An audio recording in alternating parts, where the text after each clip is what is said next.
So hello, everyone. We are very happy to welcome you all to this second event organized by Forest Valley on the climate innovation related topics. Last time we were talking about energy. Today we're going to talk about Agritech with a rich and informative program lined up for you. So in the next, in the next hour, we will talk about the challenges, the opportunities and advancements in agri-tech innovation, focusing on new practices that can revolutionize the way we approach farming, resource management, and environmental conservation. I remind you all that at the end of our expert speeches, there will be space for some Q&A. So I invite you all to leave any questions you might have for the speakers in the public chat. Although I'm sure that most of you already know Forest Valley and what we do, I would like to spend a few words about our activities before diving into the core part of the event. So, as you know, Forest Valley is a non-profit social enterprise founded in 2021 by an international network of professionals in the sustainability and climate sectors. Our mission is to accelerate climate innovation from an industrial perspective, fostering the transition towards a more sustainable supply chain, industrial supply chain, by promoting change in the way we produce goods and manage our limited resources. So today's event is aimed at leveraging a growing network of stakeholders to spread knowledge and provide food for thoughts about the potential of climate innovation, specifically in the agriculture sector. But along with organizing conferences and events like this, we also pursue our mission, running several other projects, such as corporate training, bringing knowledge and best practices to the workplace, also conducting climate tech scouting on startups based on corporate needs. We have an online journal showcasing climate innovators and their projects. Then we have the Sandbox Startup Program that many of you might know, which provides training and connections for promising projects with investors and companies. And finally, we also invest in the best startups emerging from our Sandbox program through our Forest Valley Catalyst. So, said that, let's go to the interesting part. So let's introduce today's speakers. And today we are proud to have an outstanding lineup of speakers, starting from Celeste, expert in sustainability and consultant at Planet. So thank you, Celeste, for being here. Thank you. We have Emre Tunali, co-founder of Agrovisio. Hi, Emre. Hi. We have Fabio Pania, CTO and co-founder of Terra Prima Group. So Everyone. Hi. We have Francesco Tomasinelli, science communicator, photographer, and consultant at PN Studio. Hello, everybody. And we have finally Adriano Ravasio, agronomist and agri-service manager at Symbiosi. Hello, everyone. Thank you. So, said that, let's start this session with an interesting introduction of the world of digital agriculture with Celeste Righericco. Celeste is an expert in the sustainability of agri-food systems. She works as a consultant at Planet, as said, and where she monitors and improves the agro-environmental system through satellite Earth observation. Also, she is co-founder of Change for Planet, a youth association born with the mission of raising awareness about the 2030 agenda. And she was appointed as European Climate Pact ambassador by the European Commission in 2020. So welcome, Celeste, again, and the floor is yours. Thank you so much, Julia, and welcome, everyone. I'm very glad to be here with you today. Let me share the screen and let me know, please, if you can see the slides. Yes. Okay, great. So let me start with a broad picture. We are currently living in a very complex time.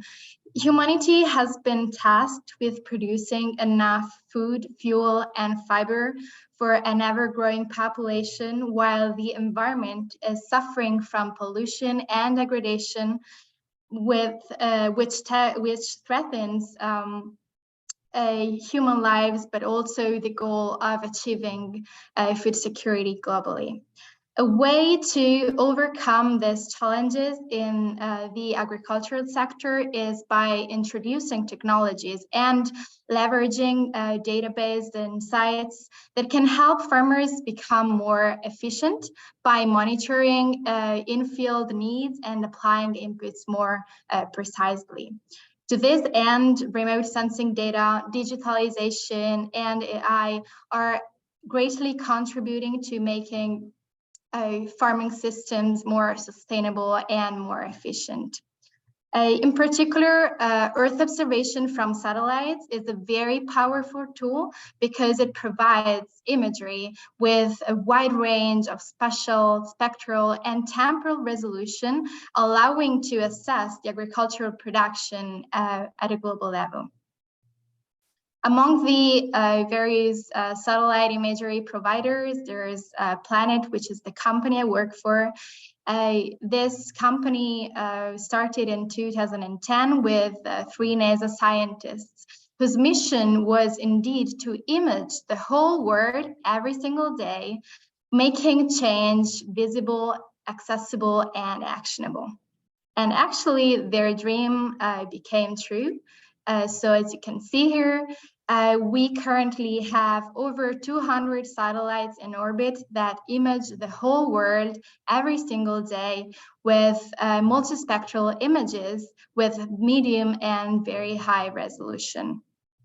Satellite imagery is fundamental in agriculture as it provides deep insights on what happens in the ground and deeper insights when applying remote sensing indices that can help farmers and agronomists to actually monitor and understand in-field changes and actually make better management decisions during the growing season. When analyzing these images, farmers can actually monitor crop growth, soil moisture availability, biomass accumulation, crop health and stresses, and use this kind of information for predicting yields, for mitigating crop damage, and producing zonal management areas that can be used for variable rate applications and therefore for a more precise application of inputs.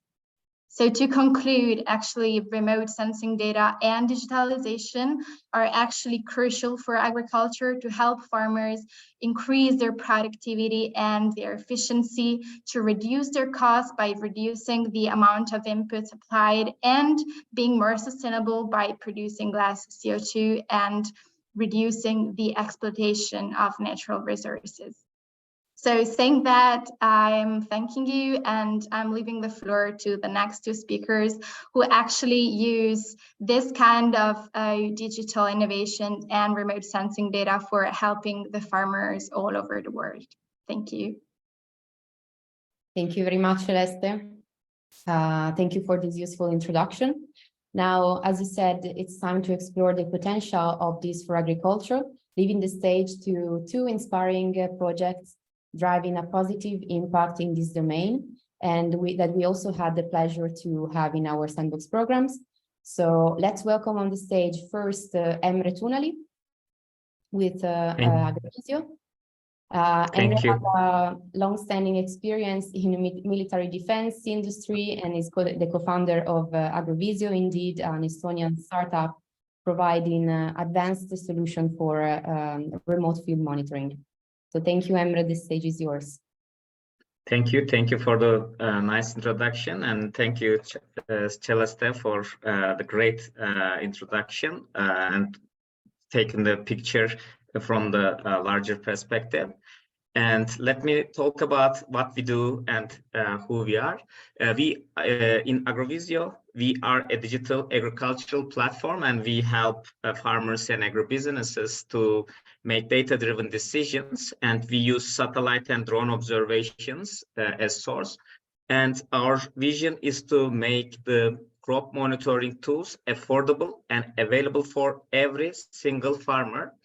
For this purpose, we are both working with governmental organizations like Ministry of Agriculture, research institutes, even municipalities. And we also work with B2B side. We work with banks, corporate farmers, seed and fertilizer producers, and we are trying to touch as many as farmers through the networks of different companies and governmental organizations. And we are not only people coming from defense industry, we are actually also having an active farming history. And that's why we also know the problem in a very extensive sense, and we know what is required from remote sensing to give the farmers what is very practical in daily lives and what is doable due to our military defense experience. And considering our experience, we believe that satellite crop monitoring will be as popular as tractors in agriculture due to many reasons Celeste talked about. The climate is changing, the lands are degrading, and also the ever-growing population is forcing us to make more efficient production. And the more efficient production means that you need the technology, you need to use software. So software revolution is coming, and new norms will be farmers using satellite and drones in their fields. And that's why we built our own technology with our patented AI. We monitor farmlands with different satellites, including Planet, and we continuously observe how is crop health, how is water stress in the fields and the fertilization needs. And with our analysis, we also estimate yield amount and harvest time, and we can do it for any place on Earth. We don't have regional restrictions, and we can start it exactly at the moment that farmers ask from us. And we give some risk warnings for farmer to prevent their yield. So if there is an underdeveloped zone in the field, we give the remote warnings to farmers so they can go and visit their field and do what is necessary. And as I said before, we mainly track three important parameters from the fields. One is crop health. And if your crop is in stress, you need to know it as early as possible, because it can cause you the loss of entire crop if you cannot just intervene at the right time. And even in the sprouting season, in the very beginning of the early days of the crop, you can see that, for example, in these lines of rows, the crop is growing, but in here it is not. So there's a problem in here. So farmer needs to go and check what's happening in here. So we make that available. And if there is also a fertilization need, for example, in the upper parts of the fields, it says that the red zone means it needs more nitrogenous intake. So farmer needs to give more nitrogenous in here. And if there is also water stress in the field, which is discriminate in here like light blue, farmer needs to go attend and give the necessary ingredients for the crop. And it is very important. Farmers sometimes say that we always go to the fields, but the farmlands are not small places that you can press your foot in every centimeter square.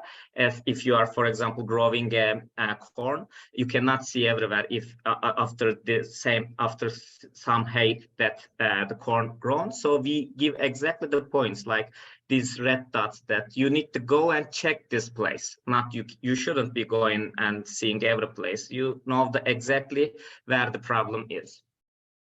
And sometimes there are problems with the irrigation systems. For example, in this case, there is a pressure problem in the irrigation system, and you can see that these parts are not very well irrigated. So crop has started suffering water stress. So it also yielded, it also resulted in yield loss. So we notified the farmer, and you might also see that there is a yield loss in here. So after the warnings, the next episode was better for the farmer because yield increased with a single warning.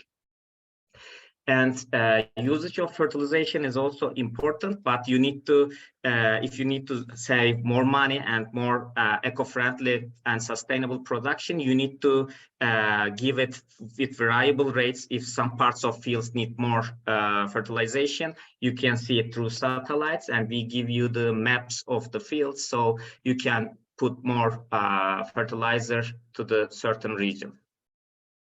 And we are also trying to make the farmers adjusted with the services, because it is mostly new technology for them. So we are giving verbal explanations to the imageries, so we are not leaving them alone. And especially, we also have an agricultural consultancy hotline. And if there is a problem from farmers' perspective, they can even send us the pictures from the fields and benefit from the from our agricultural experts. And as I've said before, the goal of Agrovisio is to make the crop monitoring available and affordable. So we are, when we also use standard satellite imageries, we enhance them and make them in better quality. So it becomes more affordable. So price performance ratio, we improve with our super resolution algorithm. So you can see there is a house in here, but in the standard imagery you cannot see, but in our enhanced version you can definitely see it. And we have the our own platform, so the satellite imagery is like for us is a plug and play data source, so we can both use Planet, Sentinel, and different sources simultaneously. So it allows us to make daily observations together with different satellites, and supporting different satellites each other means a better analysis for every farmer. And drones are also good for us. Some farmers want to make more detailed analysis, and if they make drone flights, we can give the similar analysis with the satellites also. And we are trying to make everything as transparent as possible. So if there is a fire damage, frost damage in the fields, we can detect it, and we can help insurance companies and farmers to communicate in a better way through the satellite analysis. And we can also measure the history of the crop year over year. So give if it's a fertile land or not, so give risk scores for the field. And the satellite analysis also is being used for micro level analysis. For example, we have been working with Ministry of Agriculture in Turkey. We are detecting what is being grown in each field. These fields, for example, cereals, these are corn, and the funding are distributed according to our analysis. So, for example, if you produce cotton, you have a different funding. If you declare your cotton production and don't produce cotton, you shouldn't be receiving the funding. So the satellite analysis is also being used for this kind of general purpose analysis. And this is very effective. And Turkish Ministry of Agriculture saved 20 million euros for 1 year analysis. And from the crop monitoring, the customers of banks saved a lot of money with our analysis and increased their yields 20%. And we believe the most important part is to reach out to farmers, and the collaboration is the key. So we want to collaborate with different organizations, including satellite service providers, banks, corporate farmers, and the other startups. And we also have a collaboration with Terra Prima, which will be the next presentation. Fabio will be here to tell about the Terra Prima group. So I'm very glad to be here today, and if you have any question, I will be waiting at the end of the presentation. Thank you. Great, thank you, Emre. Thank you very much. So as announced, let's switch to the next startup, Fabio. So with 15 years of experience in hardware, software R&D, business and product management, Fabio is the CTO and co-founder of Terra Prima Group, a startup from the UK that offer advanced multi-sensory devices for field monitoring combined with a digital dashboard for consultation of data. Thank you, Fabio. Hello, hey, hello everyone. Thanks a lot, Julia. Thanks a lot, Emre. Yeah, definitely very excited about the collaboration. So yeah, looking forward to say more about this later. Yeah, so as you already know, my name is Fabio Pania and I'm the co-founder and CTO of Terra Prima Group. We are an Agritech Internet of Things startup with a headquarters in London, UK, and we provide sensors and decision support tools to growers. Our mission is to make food production easier, more predictable, and sustainable. I think it's fair to say that we are currently experiencing a global food emergency, and we are seeing a massive food loss at farm stage. In fact, 15.3% of all food produced worldwide is actually lost before it even leaves the farm, which is equivalent to 2.5 times the emissions of the entire aviation industry. We've also been experiencing unprecedented food insecurity and food inflation worldwide. And this is due in good part to two factors: an evident lack of resilience of the food supply chain, and also the extreme and unpredictable weather linked to climate change. Agriculture is simply struggling, and farms are not sustainable even from a financial perspective. In fact, this is one of the main factors for an extremely sad statistics. So we know that farmers have almost everywhere the highest suicide rates of all occupations. The world really agrees that we must make better decisions, especially in the farm. But the reality is that farming is really not an easy business.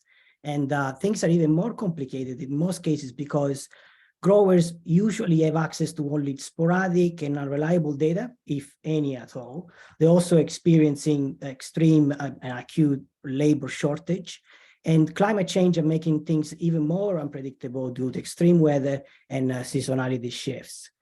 That usually leads to inputs inefficiency. So water, pesticides, and fertilizer are either applied at the wrong time or not enough or too little. And then yield loss, which could be actually quite significant. And then the end result is basically food production not be sustainable, achieving very low margins, and actually, very importantly, also lots of volatility in the yield.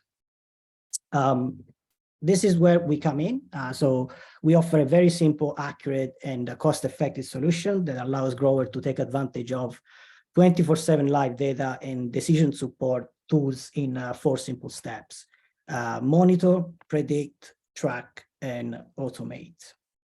So the first step is monitor. So the farmer simply needs to install one of our sensors, which we call Ladybird, and then next to the plant, push a button, wait for the 3 lights, and they're basically ready to collect a vast amount of data 24/7 with basically no effort. So they can monitor soil and climate conditions right by the crop, check the status of their farm anywhere at any time, and with measurements reported every few minutes. The advantage of this continuous monitoring are a number of them. First of all, peace of mind, which is actually a huge deal for farmers, because that means basically that it's like having a battalion of workers constantly walking up and down the field and taking measurements and taking care of the crop. And then all this while having also detailed and real-time overview of their food production with very granular, very accurate, and always up-to-date information. Here there are some pictures of some of our deployments in different geographies and different growing conditions. Next step is, well, predict. We have developed bespoke machine learning algorithms, and we are able to offer real-time predictions based on ground truth data and based on actual real crop needs. Some examples are microclimate predictions, which can actually dramatically influence yields, disease risk modeling, growth stage and harvesting predictions, and much more. Our prediction allow for reduced input cost, better labor planning, and efficiency, and even a better predictions of logistics in terms of improving harvesting, optimizing shelf life, all of this making farms and food production more sustainable, because it's easier to achieve less waste, less pollution, and less emissions. The third step is track. So our system sends customizable alerts and recommendation via both SMS and email, so that we can help growers to prevent damages such as diseases or pest or frost or heat stress damages, and so on. We also provide customizable and automated expert tracking and reporting, so our customer know what matters, when it matters, and even where it matters, which is also very important. All this leads to improved yield, because we help to optimize growing conditions, healthier crops, and very importantly, less yield volatility, which is actually a very big deal for farmers, because one of the biggest issues for them is they could basically get out of business at any day because of the very low margins and very high variability in returns. The last step is automate. So our Ladybird and intelligent systems can control existing on-farm systems such as irrigation, light, ventilation, and so on. So the farmers can usually can use manual or automatic controls and program actions that are based on actual real-time data and based on very simple conditions or even very complex conditions. So they can basically create equations and decide on the best actions. And basically, automation allows farmers to respond quickly and accurately without having to be there, which is very critical, especially due to the lack of labor. So that obviously improves efficiency and effectiveness, because effectively is like always making the best actions at the right time and with very limited effort. We have been able to provide all this to our customer by developing our own proprietary full technology stack, completely in-house. So we own all the IPs. And so far we have collected more than 348 million data points.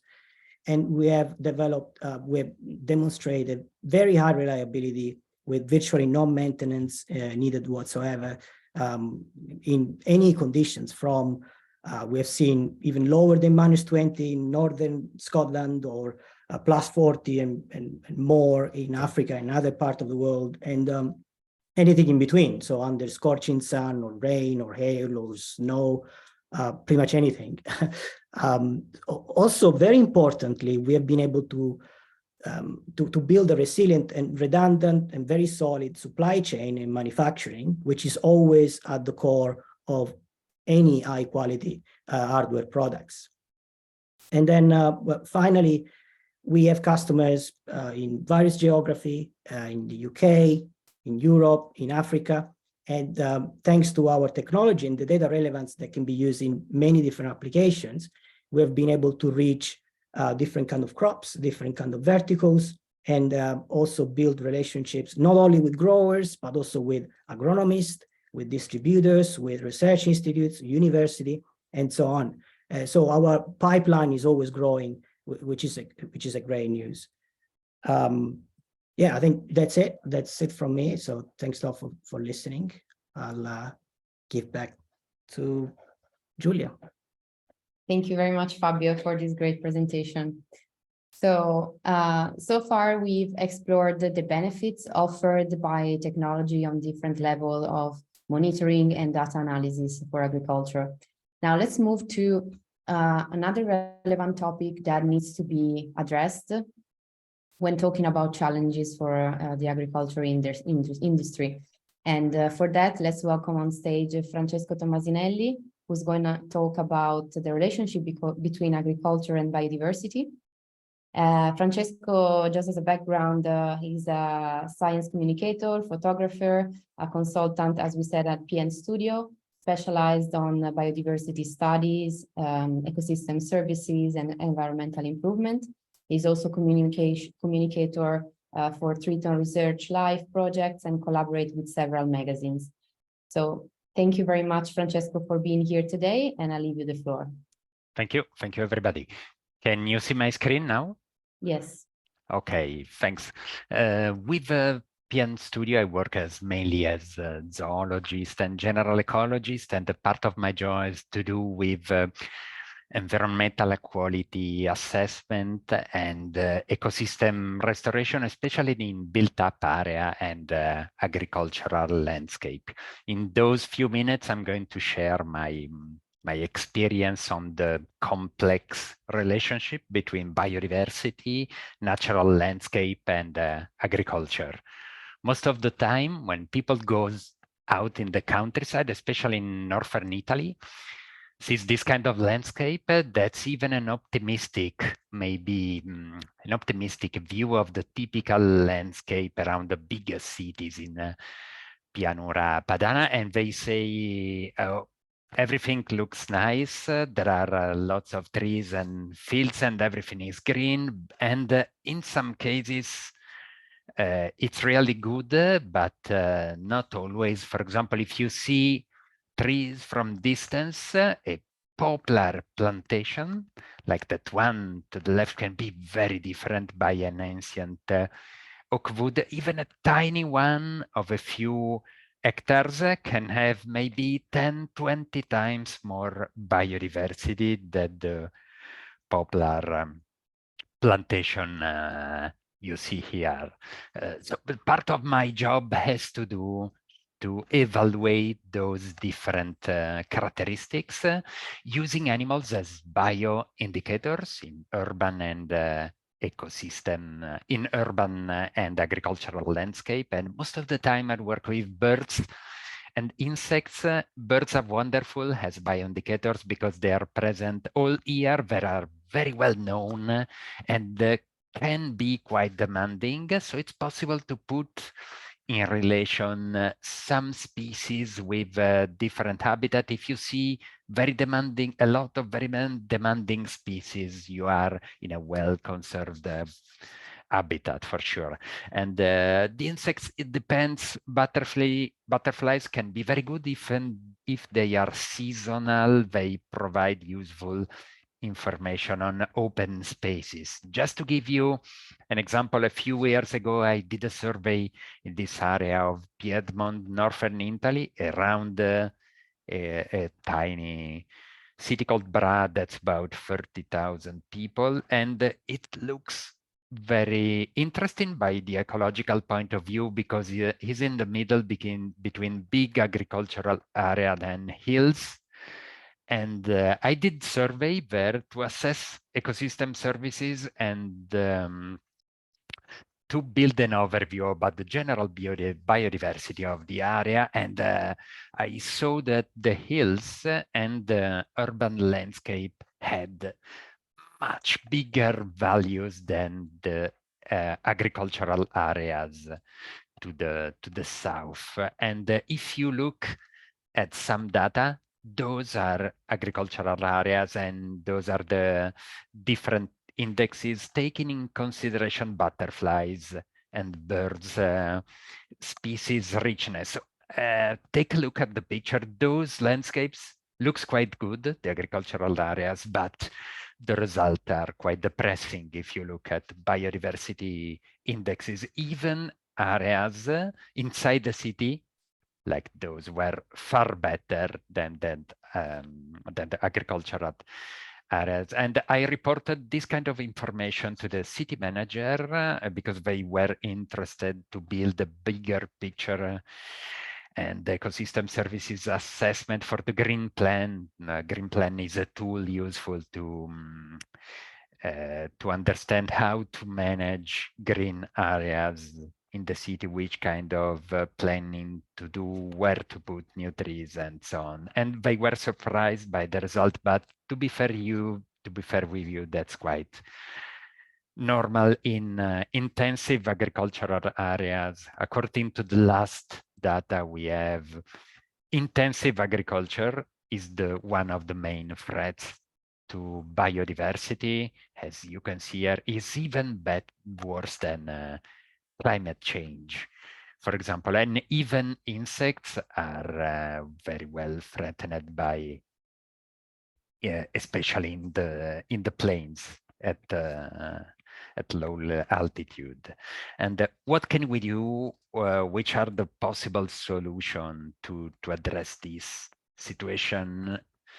Of course, reduce the impact of chemicals. More of this later. And but one possible approach is to build ecological network. We have always different patches of nature that survive in the agricultural landscape, but most of the time those are like highlands in a sea of different kind of agricultural areas. And the possible a good approach that's working is to connect them to build something and different and integrated collection of different green areas with good biodiversity. And what you need are there's nothing special between nothing special below this idea. I mean, you don't need something so complex just to save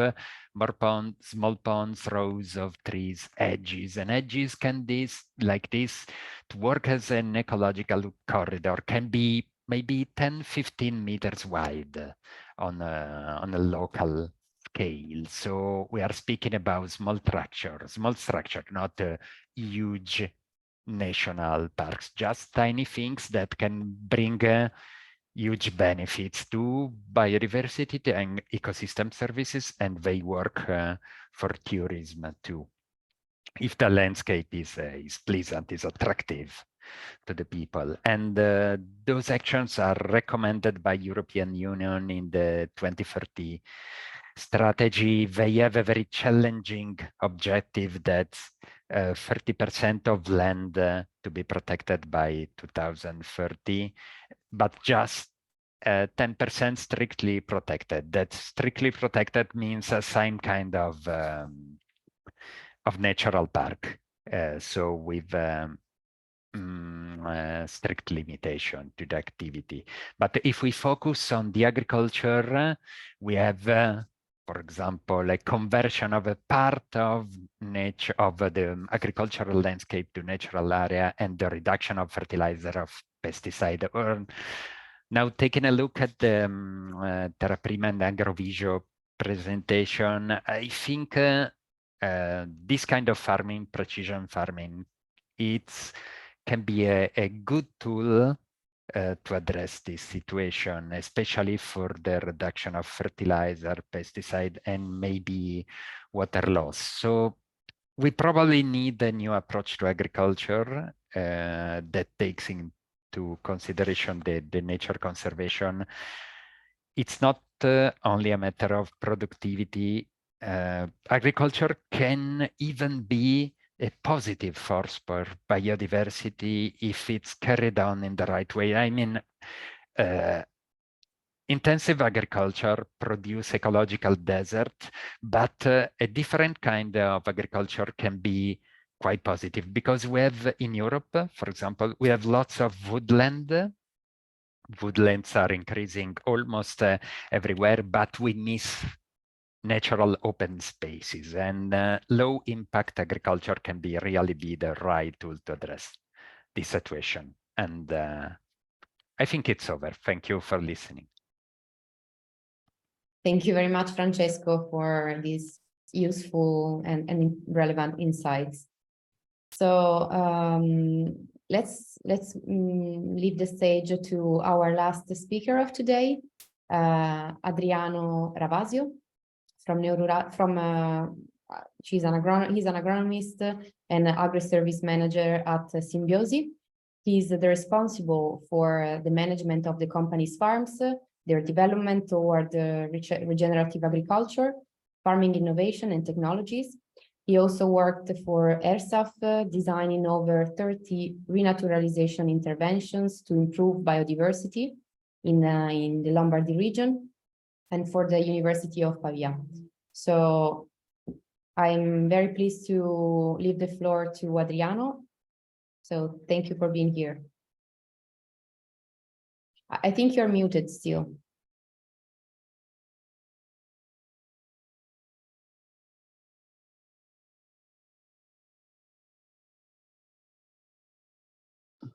Sorry, okay, now you can see me and you can listen me. I said that I really enjoy the previous presentation. So I'm Adriano Ravasi, I'm an agronomist, and I work as agri-service manager at Symbiosi. And Symbiosi is an Italian company that helps industries and landowners to save resources to enhance process efficiency.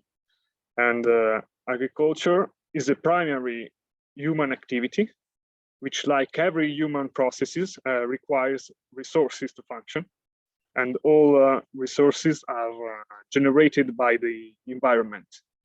And sometimes we forget the close link between the environment and agriculture. And this may be due to the buffering effect that makes it seem like that agriculture systems are autonomous from external inputs. But now we are learning that agriculture needs the environment, and it needs it very closely, very near, and that environment is not replaceable with anything. When we talk about regeneration in agriculture, we are taking a step beyond the concept of sustainability, because sustainability is like a natural impact of human activities. Meanwhile, regeneration is the new generation of resources.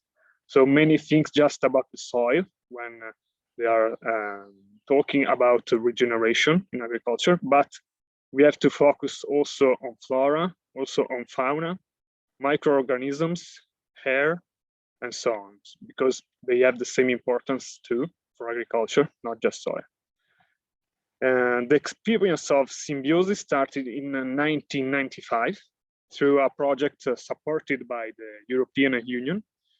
It was a very ambitious research of regeneration of a territory on a large scale, because it was done in 500 hectares that were transformed from agricultural land, and you can see in the photo on the top, to a set of different ecosystems as meadows, wetlands, woods, rows, hedges. And the result was amazing, both for the amount of biodiversity that reached after 25 years, but also for the speed of this change. And so the second step of this project was to rethink also to the surrounding territory that is still look like a desert. So you can also see in the photos. So we recreate like an oasis, but there is also a lot of desert around. And so including nature more and more within our property, that is like almost 1,700 hectares, through environment field margin, that are barriers of forest and wet areas between the fields, that we create an ecological network in the territory. And that was possible thanks to the contribution from European agriculture policies that allow farmers to choose to allocate part of their land to the environment. So they receive some payments for this change. And we also registered a trademark that you can see on the top, on the right, that is called Produttori d'Ambiente. It means environment producer, and that certificate and show this kind of method, new method of cultivation, so the integration between environment and agriculture. And these are some of the benefits of this regeneration, of this link between environment and agriculture. So we can see like CO2 storage, of course, but also soil fertility enhancement, landscape improvement, and pest control. And this is an important fact also for the farmers, because we no longer use insecticides. These thanks to the biocontrol of antagonists like birds, frogs, and dragonflies. So this is enormous benefit that we had. And this is the annual census of the waterborne in Lombardy region.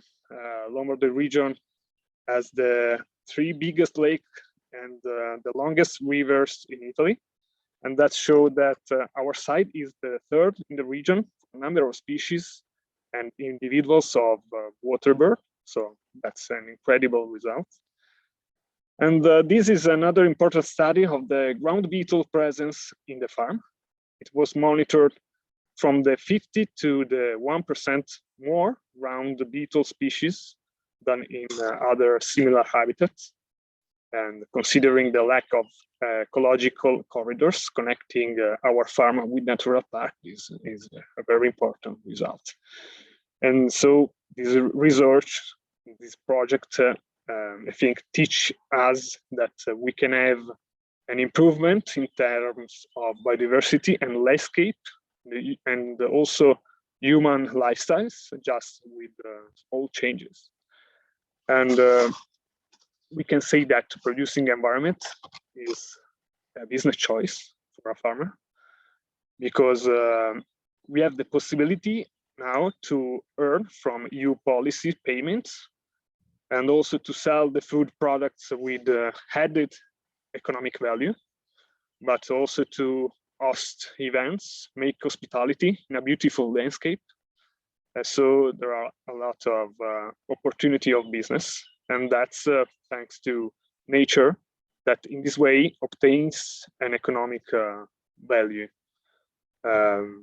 Of course, we also focus on soil fertility because we have to maintain our potential productivity. And Italy, in general, in Southern Europe, our soil is losing organic matter. That is an element of, and also an indicator of fertility. And you can clearly see that the cycle of elements is interrupted. It arrives at humus, but the organic matter doesn't come back into the soil. And so and also the lower presence of wildlife can't compensate this interruption. And the 85% of Italian soils has less than 2% of organic matter. And the 1% is the limit below which a land is considered desert. So this is a very problem. And this due to some factors like soil erosion, overbuilding, soil compaction, deep tillage, and so on. So, of course, we also, our practices try to counter this trend. We use organic fertilization obtained from the digestion of sewage sludge. We do minimum tillage. We maintenance the crop residue, and we do cover crops. Also, every practices increase organic matter in the soil, increase soil biodiversity and water retention. And our tech and farm departments is also studying and implementing innovative solutions to optimize the productivity of a land through the symbiotic presence of photovoltaic and agriculture. Many crops like the leafy vegetables, lettuce, for example, benefit from the shadow and grow better thanks to the loss water evaporation in plants and soil. And so this technology allows us to produce more clean energy and take advantage of the solar energy also in the period without any crops, because during autumn and winter there is 5 months of soil, desert soil. So all the solar energy is not exploited. And so for us is fundamental bringing an holistic concept of resource saving, green energy production, biodiversity protection, in the fight climate change. And this is what we tell to our clients, that are industries and landowners. And for this reason, Symbiosi as competence and technologies aim to redesign the peri-urban areas in agriculture and to transformation and processes and waste management. And so thanks a lot for your attention. If you want more information, please see our website or LinkedIn page. Thank you very much, Adriano. It was really interesting to see how these practices can really make a difference in an area. So let's see. Now we can have some questions from the public for our guests. So we already collected a couple of questions from the chat. So let's start with this one for both Agrovisio and Terra Prima. They're asking, you have many competitors in this area, so which are the main differences, and why are you the best product for farmers? What is your business model, and why is it a good choice for them, your costs and your revenues? So maybe let's start in order with Agrovisio, if you want to quickly explain or answer the question. Perfect. It is like an all-in-one question. Let me start. It was many, indeed.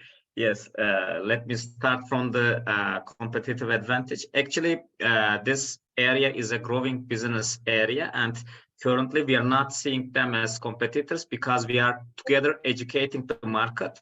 So we are both competitors and we are both collaborators in different ways, but according to differences, our main difference is our super resolution algorithms and our source of being farmers, because we are not trying to give as many as indexes or as many as different analysis as possible, but we are trying to make it as simple as possible for farmers and as affordable and as scalable as possible.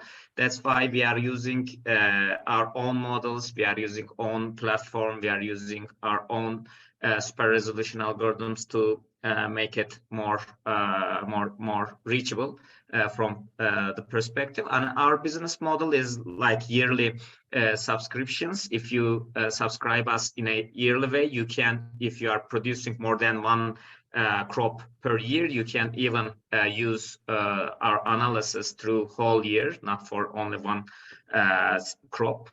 And you can benefit from different satellites with different packages. So if you have different needs, you can pay more and observe daily. You can pay a little bit more and have how can I say, more detailed analysis.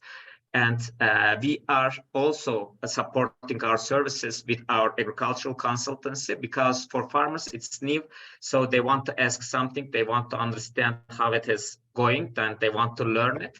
So we have a hotline, agricultural hotline. So we also educate the farmers in the process. Okay, thank you. Terra Prima, Fabio? Yeah, I actually agree with a lot of what Emre was saying. I think it's a very growing space. There's a lot to be done still. So there's not really a clear winner. There is a lot going on, which is actually very exciting for us. We love that because we want people to know more about these technologies. It really depends. I mean, we have seen a lot of difference in depends on who you're talking to. So different crops, so high value crops like berries, for example, they are much more advanced than let's say more arable farms. And then if you talk with Dutch customers, it's very different than talking with Moroccan customers. And we have seen how, the languages you speak to, it's not just about French or Dutch. It's also about, they understand different things when you speak to them. So I think one important part is about understanding their language, understanding their challenges within their geography. So we're spending a lot of time trying to understand this and, working as close as possible with growers, but not only with growers, also with agronomists, and which agronomists are our best friends because they really understand how important it is to make data-driven decisions. So most of the times we don't really have to explain why data are important because they already know.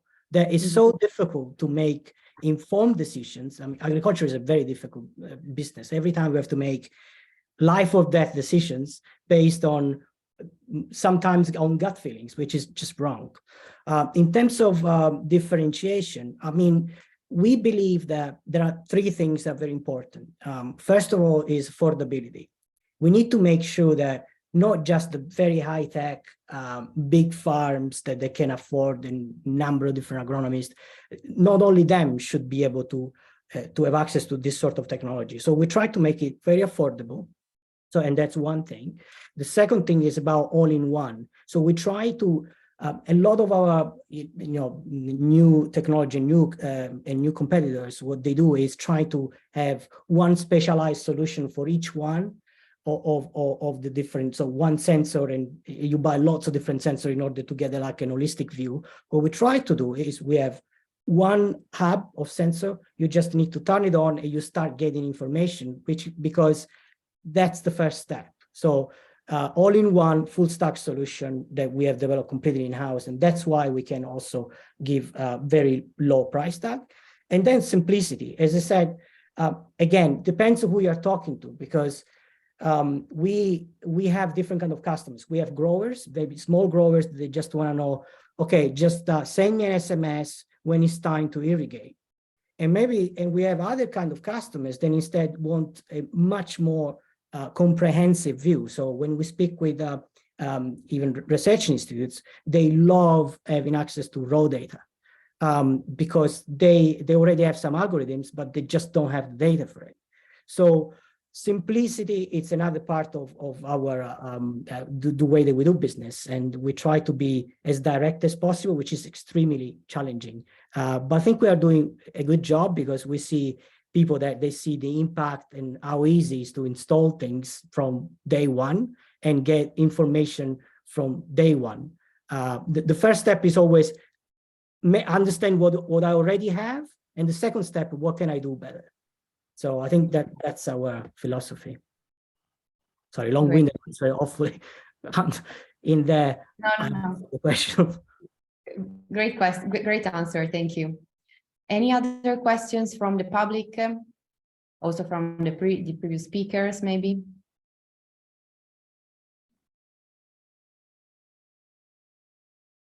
We have just finished, so maybe one, okay. Oh, sorry. Please, can I go ahead?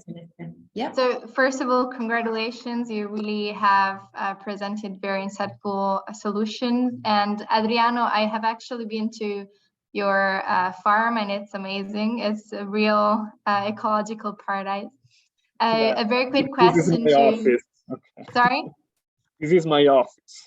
Yeah, I have noticed you have a very, very nice one.